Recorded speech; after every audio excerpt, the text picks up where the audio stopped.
علي كل يوم يقول لنفسه هذاكر النهارده بجد. المرة دي غير، يفتح الكتاب يبص بأول سطر وبعد دقيقتين يلاقي نفسه ماسك الموبايل، واحد بيضحك في الفيديو والتاني بشده، والدنيا كلها بقت أسهل من صفحة واحدة. وعلي مش كسول ولا غبي، بس في حاجة جواه كانت دايما توقفه عند أول خطوة. ليه؟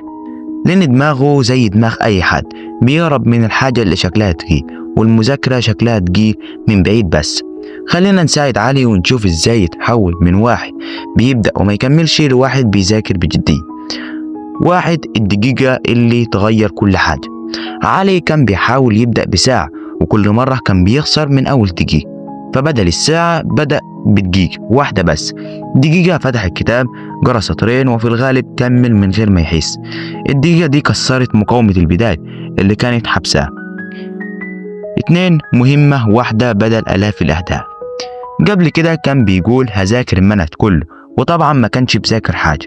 دلوقتي يختار مهمة واحدة، صفحة. مهمة واحدة، صفحة، جزء فيديو، شيء صغير واضح يخلي دماغه يقول تمام نقدر نعمل كده. 3. قفل أبواب الهروب. علي لاحظ إنه ما كانش بيضعف، لا، هو كان بيتهزم من البيئة حواليه. الموبايل، صوت الإشعار، حاجة ناقصة على المكتب، فبدأ يقفل الأبواب.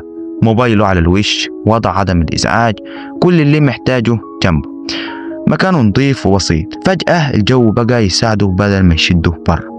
الخلاصة بقى في الموضوع ده كله، علي ما تغيرش لأنه شد على نفسه، اتغير لأنه بدأ صح. دقيقة خفيفة، هدف واحد، وبيئة من غير إغراءات. ولو انت زي علي جرب الخطوات ديت يوم واحد بس، هتعرف ان الجدية مش قوة، الجدية نظام بسيط. ولو انت وصلت لاخر الحلقة ديت، يا ريت تعمل لايك واشتراك وكومنت حلو منك.